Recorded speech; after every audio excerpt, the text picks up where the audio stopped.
पालनहारो तू।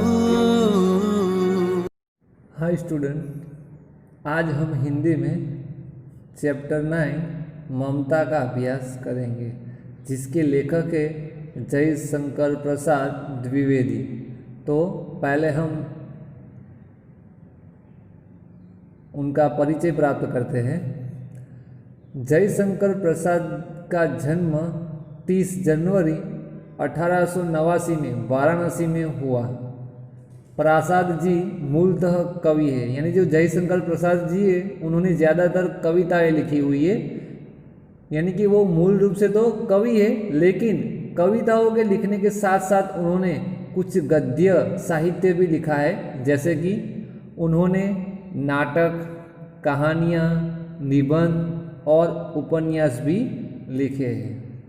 उनकी रचनाओं में मुख्य रूप से भारत की ऐतिहासिक संस्कृति की झलक मिलती है, यानी कि उनकी जो रचना है वो चाहे काव्य हो या फिर कोई गद्य हो, तो उनके अंदर आपको हमारे देश के इतिहास और उसके कल्चर की झलक मिलेगी। कहीं ना कहीं ग्राम्य इलाकों का वर्णन मिलेगा, ग्राम्य इलाकों के अंदर बसे हुए लोगों की मनस्थिति आपको देखने को मिलेगी।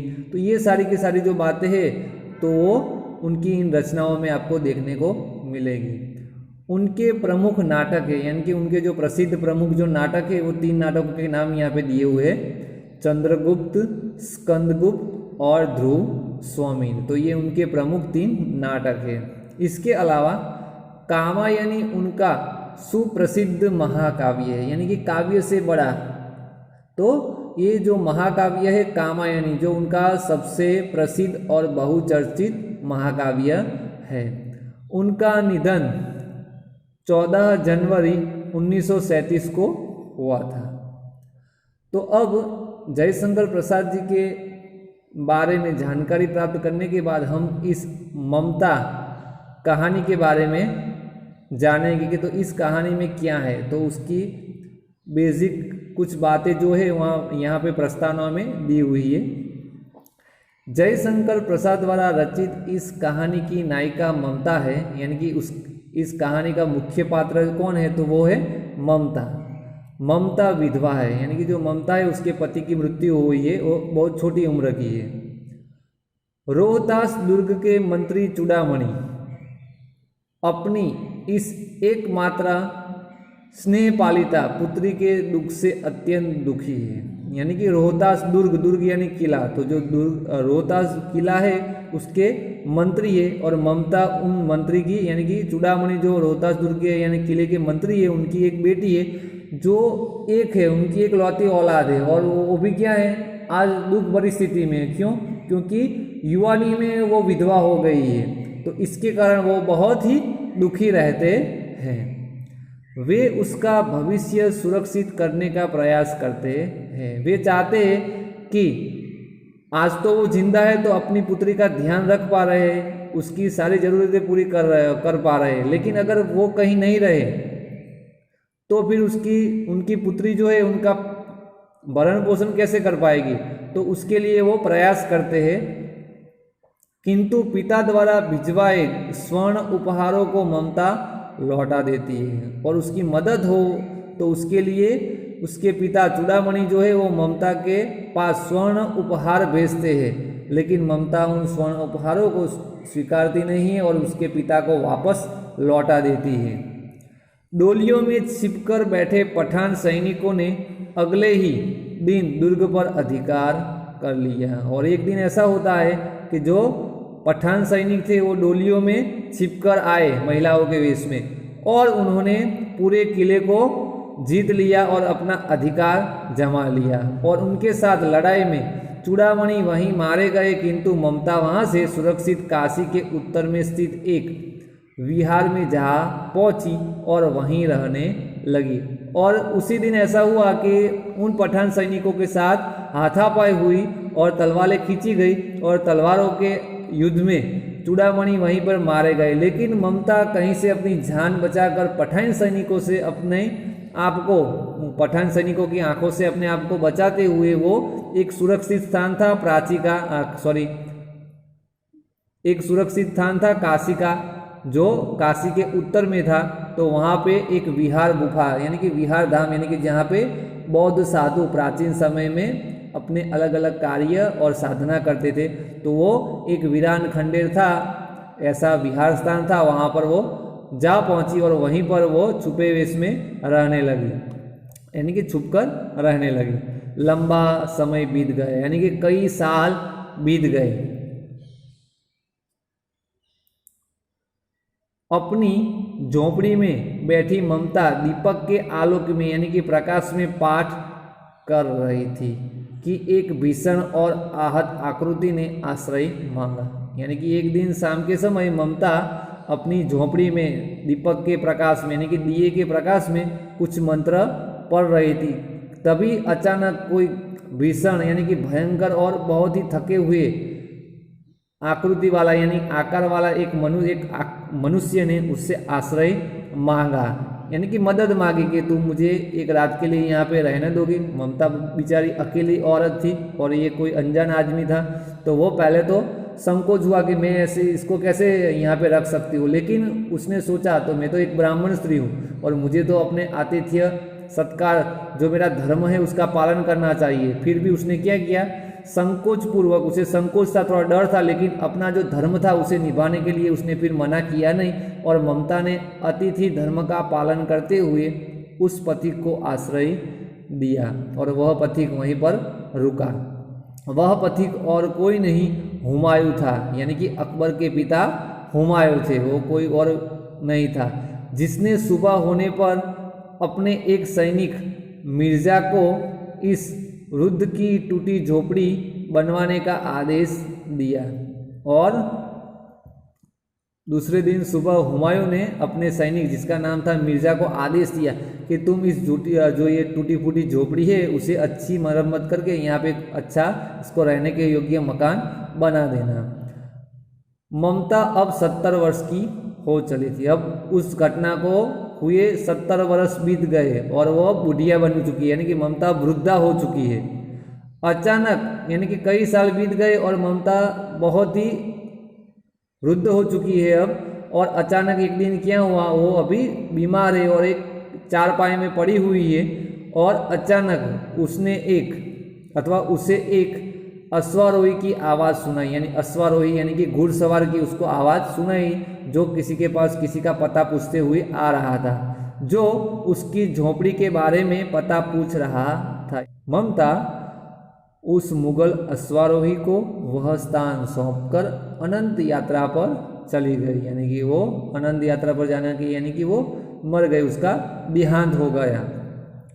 फिर उस अश्वारोही के कहने पर जो उसे आदेश मिला था, उस आदेश पर उस स्थान पर एक आकर्षक मंदिर बना, जिसके शिलालेख यानी कि पत्थर पर यानी कि पत्थर पर बनाया हुआ लेख पर सातों देश के नरेश हुमायूं और उसके पुत्र अकबर का नाम तो था, किंतु ममता का नाम कहीं जिक्र तक न था, यानी कि उसका नाम भी न था, यहाँ कहीं किसी भी प्रकार का जिक्र भी नहीं था कि इस स्थान पर सम्राट हुमायूं को एक स्त्री ने मदद की थी इस रात को रहने के लिए। तो ऐसा कुछ ममता के बारे में या स्त्री के बारे में कुछ उल्लेख नहीं है, सिर्फ सातों देश के नरेश हुमायूं और उनके पुत्र अकबर के बारे में ही वहाँ पे कुछ लिखा हुआ मालूम पड़ता था। अब हम इस कहानी का अभ्यास करेंगे। रोहतास दुर्ग के प्रकोष्ठ में बैठी हुई युवती ममता सोन के तीक्ष्ण गंभीर प्रवाह को देख रही थी। रोहतास दुर्ग के यानी कि रोहतास किले के प्रकोष्ठ में, यानी कि जो किला था उसके जो मुख्य द्वार था उसके पास ही बना हुआ एक खंड है, कमरा है, तो वहाँ पर बैठी हुई युवती ममता सोन नदी, यानी कि जो महल था उसके पास से जो नदी है उसका नाम है सोन नदी। तो सोन नदी के तीक्ष्ण और गंभीर प्रवाह को, यानी कि जो नदी थी उसका प्रवाह कैसा था, बहुत ही गंभीर था और तीक्ष्ण था, किसी को भी वो बहा ले जाए ऐसा था। तो उसको देखते हुए ममता कुछ सोच रही थी। क्या था उसके मन में, तो मन में वेदना, मस्तक में आंधी, यानी कि मन में बहुत पीड़ा थी, दुख था, और मस्तक में यानी उसके दिमाग में आंधी थी, वो सोच रही थी अब मेरा क्या होगा भविष्य, क्योंकि वो विधवा हो चुकी है। आंख में पानी की बरसात लिए वह विकल थी, यानी कि बहुत ही दुखी थी, आंख में पानी लिए, यानी कि उसकी आंखों में से पानी बह रहा था, यानी कि आंसू निकल रहे थे। वह रोहतास दुर्ग के मंत्री चूड़ामणि की एकमात्र दुहिता थी, दुहिता यानी पुत्री थी, यानी कि एक लौती बेटी थी। उसके लिए कोई अभाव होना असंभव था, परंतु वह विधवा थी, वो मंत्री की बेटी थी, तो उसके लिए उसे किसी भी की बात भी कमी नहीं थी, यानी कि उसके पास सब कुछ था, लेकिन उसकी जो ये दुख, उसकी जो ये विडंबना थी, उसका जो ये दुख था, तो दुख ऐसा था कि जिसे कोई दूर नहीं कर सकता। वो दुख कौन सा था कि वो विधवा थी, उसका पति जो था वो युवानी में ही मर गया था। उसकी विडंबना का अंत कहाँ था। ममता ये सब देख रही है, यानी कि सोन नदी के प्रवाह को देख रही है और ये सोच रही है मनोमन, ये वो खोई हुई है। तब क्या होता है, चूड़ामणि ने चुपचाप उस प्रकोष्ठ में प्रवेश किया, और उस कमरे में चूड़ामणि ने आवाज ना ऐसे चुपके से प्रवेश किया। तो ममता तो खोई हुई है, तो उसको तो पता ही नहीं चला कि उसके पिताजी ने पीछे से कमरे में प्रवेश किया हुआ है, और वो खिड़की में से वो नदी को देख रही है। सोन के प्रवाह और उसके कलनाद में ममता अपना जीवन मिलाने में बेसुध थी, यानी कि वो बेध्यान थी, वो सोन नदी की आवाज़ और अपने जीवन के बारे में सोच रही थी, और उसको अपने पिता की, यानी कि अपने पिता के आने की कोई भी झनक भी, यानी कि भनक भी नहीं लगी, पिता का आना न जान सकी। चूड़ामणि व्यथित हो उठे, उन्हें बहुत दुखी हुआ कि उनकी बेटी ये उतनी दुखी है कि वो खोई हुई रहती है, और वो अपने ही ख्यालों में है, वो बेसुध की तरह ही जीवन जी रही है। स्नेह पालिता पुत्री के लिए क्या करे, यह स्थिर न कर सकते थे, यानी कि जो ये उसका दुख था, उस दुख को दूर कर नहीं सकते थे, और उन्होंने अपनी बेटी को बहुत प्यार से बड़ा किया था। लौट कर बाहर चले गए, और वो अपनी बेटी का यह दुख नहीं देख पाए, और कमरे में से वैसे ही बाहर लौट गए उल्टे पांव। ऐसा प्राय होता, और ऐसा प्राय यानी कि कई बार हुआ कि वो आते तो उनकी बेटी को ऐसे ही दुखी देखते, और उनकी बेटी को पता भी नहीं चलता कि उसके पिता उसके पास आए और चले गए। परंतु आज मंत्री के मन में बड़ी दुश्चिंता थी, यानी कि किसी बात का उनके मन में बहुत डर था, पैर सीधे न पड़ते थे। एक पहर बीत जाने पर वे फिर ममता के पास आए, और उस समय उनके पीछे 10 सेवक यानी कि नौकर चांदी के बड़े थाल में कुछ लिए खड़े थे, और उस समय उनके पीछे पीछे 10 कितने सेवक, तो 10 सेवक, और कैसे थालों में, तो चांदी के थालों में कुछ लिए हुए खड़े थे। कितने ही मनुष्यों के पद शब्द सुन ममता ने घूमकर देखा, और इस बार तो चूड़ामणि और उसके साथ 10 और लोग थे, जिसके कारण उनके पैरों की आहट से ममता को पता चल जाता है कि उनके पीछे कोई आया है, और ममता पीछे घूमकर देखती है। मंत्री ने सब थालों को रखने का संकेत दिया, अनुचर थाल रखकर चले गए। फिर चूड़ामणि ने सभी सेवकों को, सभी अनुचर यानी कि सेवकों नौकरों को इशारा किया, संकेत करना यानी कि इशारा किया कि आप इस थालों को यहाँ पे रख दीजिए और जाइए। तो सेवक ने उन सारे के सारे थालों को बारी बारी से वहाँ पे रखा, और वो बाहर चले गए। सेवकों ने वहाँ पर थाल रख दिया और वो चले गए। फिर ममता ने पूछा, यह क्या है पिताजी, यह क्या है पिताजी, क्योंकि थाल में तो कुछ भरा हुआ था और उस पर आवरण था, तो उसे पता नहीं चला, इसलिए उसने पूछा कि पिताजी इन थालों में क्या है, ये सब क्या है। तेरे लिए बेटी उपहार है, कहकर चूड़ामणि ने आवरण उलट दिया, और चूड़ामणि ने कहा कि बेटी ये तुम्हारे लिए उपहार है, उपहार यानी कि सौगात यानी कि भेंट है। यह कहकर चूड़ामणि ने जो थालों पे आवरण था, जो कपड़े रखे हुए थे, उनको हटा लिया। स्वर्ण का पीलापन उस सुनहरी संध्या में विकीर्ण होने लगा, और स्वर्ण का पीला, उन बड़े बड़े थालों में क्या था, चांदी के थालों में सोने के अलग अलग आभूषण और सिक्के थे, और उसके शाम का समय था, तो उस समय जो सूर्य के किरण आ रही थी सुनहरे रंग की और सोने के पर वो पड़ती थी, जिसके कारण उसका परिवर्तन यानी कि परावर्तन होने से वो चारों ओर कमरे में फैल रही थी, यानी कि पूरा जो कमरा था वो पीलापन यानी कि पीलेपन से जगमगा है। ममता चौंक उठी, इतना स्वर्ण कहाँ से आया? और ममता समझ नहीं पाई कि मेरे पिता तो एक सामान्य मंत्री है, तो इनके पास इतना सारा सोना कहाँ से आया? तब मंत्री चूड़ामणि ने कहा, चुप रहो ममता, यह तुम्हारे लिए है। तब मंत्री ने अपनी बेटी से कहा, तुम जोर से मत बोलो, कोई सुन लेगा, ये सब तुम्हारे लिए ही है। और मंत्री के इस तरह से जवाब देने से ममता को पता चल गया कि ये जो धन है वो सीधे रास्ते से कमाया हुआ नहीं है, निश्चित मेरे पिता ने कुछ गलत कार्य किया हुआ है। तब ममता कहती है, तो क्या आपने शत्रु का उत्कोच यानी कि रिश्वत स्वीकार कर लिया?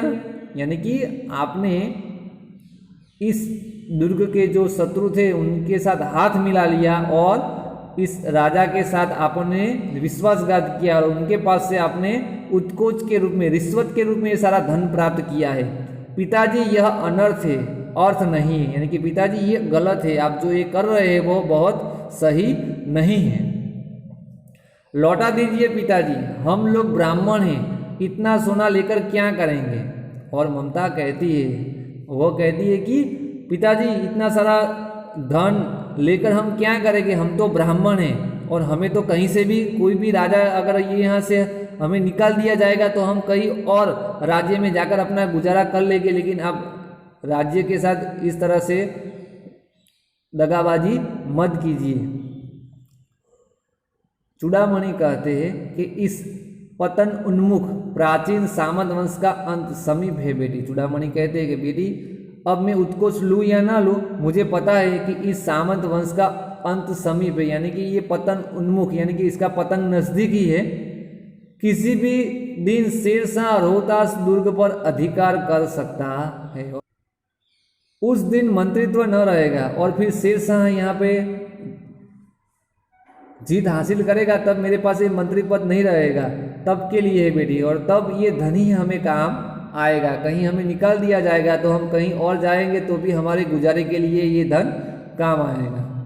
तब ममता को बहुत दुख होता है और वो अपने पिताजी से कहती है फिर आगे, हे भगवान, विपद के लिए इतना आयोजन, यानी कि विपद यानी आपदा के लिए, आपत्ति के लिए इतना आयोजन, परम पिता की इच्छा के विरुद्ध इतना साहस, यानी कि ईश्वर की, परम पिता यानी कि ईश्वर की इच्छा के विरुद्ध आप इतना साहस कर रहे हैं। पिताजी की आप भीख न मिलेगी, पिताजी आप ये रिश्वत के पैसे ले रहे हैं, यानी कि रिश्वत की ये संपत्ति सोना ले रहे हैं, तो क्या कोई हमें भीख नहीं लेगा? अगर इससे तो अच्छा है कि हम भीख मांग के अपने पेट का गुजारा करेंगे, इस रिश्वत से तो हमें शर्मिंदगी ही हासिल होगी। क्या कोई हमें 2 मुट्ठी अन्न न देगा? हम तो ब्राह्मण हैं, अगर हम लोगों के घर पर घर घूमेंगे फिर भी हमें किसी के हाथ से मुट्ठी पर अनाज मिल जाएगा? यह असंभव है पिताजी, यह असंभव है। मैं इन पैसों को या इन स्वर्ण मुद्राओं को या सोने को नहीं ले सकती हूँ। फेर दीजिए पिताजी, फेर दीजिए यानी कि वापस लौटा दीजिए पिताजी। मैं काँप रही हूँ, यानी कि मैं काँप रही हूँ, यानी कि इसको मैं अपने पास रख सकती नहीं हूँ। मेरे जो शरीर है उसके अंदर अभी कंपन होने लगा है। इसकी चमक आँखों को अंधा बना रही है और ये जो सोने की चमक है उससे मेरी आँखें अंधी हो रही है, यानी कि मुझे अंधापा हो रहा है। मूर्ख है, यह कहकर चूड़ामणि चले गए और ममता ने कहा कि इसे आप फिर लौटा दीजिए, यानी कि वापस लौटा दीजिए। ये इसकी जो स्वर्ण की जो रौनक है, चमक है, वो मुझे अंधा कर रही है। तो चूड़ामणि को अच्छा नहीं लगा और कहने लगे कि बेटी तू मूर्ख है, तुझे जीवन की वास्तविकता तो अभी कुछ पता ही नहीं, इसलिए तू मूर्ख है। और यह कहकर वो चले गए। अब दूसरे दिन की बात है। अब दूसरे दिन क्या हुआ, तो चूड़ामणि को अंदाजा था वैसा ही हुआ। दूसरे दिन जब डोलियों का तांता आ रहा था, यानी कि जिसमें स्त्रियों को बिठाकर ले जाया जाता है, वैसी डोलियों का तांता, यानी कि एक डोली के पीछे, उसके पीछे तीसरी, उसके पीछे चौथी, ऐसे लाइन में कई सारी डोलियां दुर्ग के अंदर आ रही थी। मंत्री चूड़ामणि का हृदय धक धक करने लगा, यानी कि उनको चिंता होने लगी कि निश्चित इसमें कुछ शेरशाह की चाल होगी। वे अपने को रोक न सके, और वे अपने को रोक न सके यानी कि वो दुर्ग के मुख्य दरवाजे पर चले गए और उन डोलियों को रुकवाया। उन्होंने जाकर रोहतास दुर्ग के तोरण पर यानी कि मुख्य द्वार पर डोलियों का आवरण खुलवाना चाहा, और उन्होंने कहा कि इन डोलियों का जो मुख्य आवरण है, जो कपड़ा जो ढका हुआ रहता है, तो वो आप दूर कर दीजिए। पठानों ने कहा यह महिलाओं का अपमान करना है, और तब पठान सैनिकों ने क्या कहा, बहाना बनाकर, इसमें तो हमारी औरतें हैं, महिलाएं, आप हमारी महिलाएं दूसरे और पर पुरुष का मुंह नहीं देख सकती है, इसलिए आप उनका अपमान कर रहे हैं, आप ऐसा नहीं कर सकते। तब चूड़ामणि ने उन पर दबाव डाला, तब बात बढ़ गई। तब क्या हुआ, बात बढ़ गई। फिर पठान सैनिक और रोहतास दुर्ग के मंत्री और सैनिकों के बीच में तलवारें खींची गई। मंत्री वहीं मारे गए और फिर तलवारें खींची गई, यानी कि उनके बीच में फिर युद्ध हो गया वहीं पर, और मंत्री चूड़ामणि वहीं पर मारे गए। राजा रानी और कोष यानी कि खजाना सब छली शेरशाह के हाथ पड़े, यानी कि राजा रानी को भी उन्होंने कैद कर लिया, और जो उनका कोष यानी जो खजाना था रोहतास दुर्ग का, किले का, वो सारा का सारा जो खजाना था वो शेरशाह के हाथ में लग गया। निकल गई ममता, और ममता वहां से चुपके से निकल गई। डोली में भरे हुए पठान सैनिक दुर्ग भर में फैल गए, परंतु ममता न मिली, और जो डोलियों में छिपकर और सैनिक आए थे वो सारे के सारे महल में फैल गए, लेकिन ममता का उन्हें कुछ पता चला नहीं। ममता वहां से चुपकर चली गई। काशी के उत्तर में स्थित धर्मचक्र विहार मौर्य और गुप्त सम्राटों की कीर्ति का खंडर था, यानी कि काशी जो है आज वहाँ के उत्तर दिशा में धर्मचक्र नाम का बौद्ध साधु का एक विहार स्थान है। वहाँ पर मौर्य और गुप्त सम्राटों के कीर्ति का खंडर था, यानी कि उन्होंने बनवाया हुआ कोई महल था, तो आज वो खंडर अवस्था में था, तो वहाँ पर वो चली गई। खंडित शिखरों वाले भवन, तूर्ण गुल्मों से ढके हुए प्राचीन और ईंटों के ढेर में बिखरी हुई भारतीय शिल्प की विभूति ग्रीष्म की चंद्रिका में स्वयं को शीतल कर रही थी।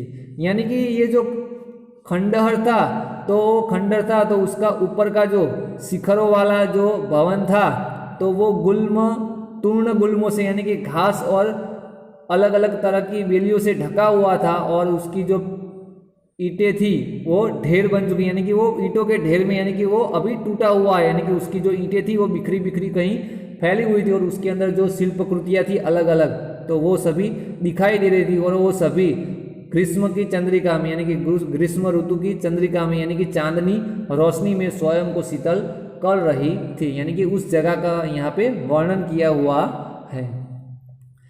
वो स्थान कौन सा था, तो वो स्थान था जहाँ गौतम का उपदेश ग्रहण करने के लिए पंचवर्गीय भिक्षुक पहले मिले थे, और ये जो स्थान था धर्म विहार, तो वहाँ पर पहले के समय में पंचवर्गीय भिक्षुक मिले थे गौतम बुद्ध का उपदेश प्राप्त करने के लिए, और उसी स्तूप के भग्नावशेष में यानी कि टूटे हुए अवशेषों की मलिन छाया में यानी कि मैली छाया में एक झोपड़ी के दीपालोक में एक स्त्री पाठ कर रही थी। दीपालोक दीप यानी कि दीपक के प्रकाश में एक स्त्री जो है वो पाठ कर रही थी, और वो स्त्री और कोई नहीं थी, ममता थी।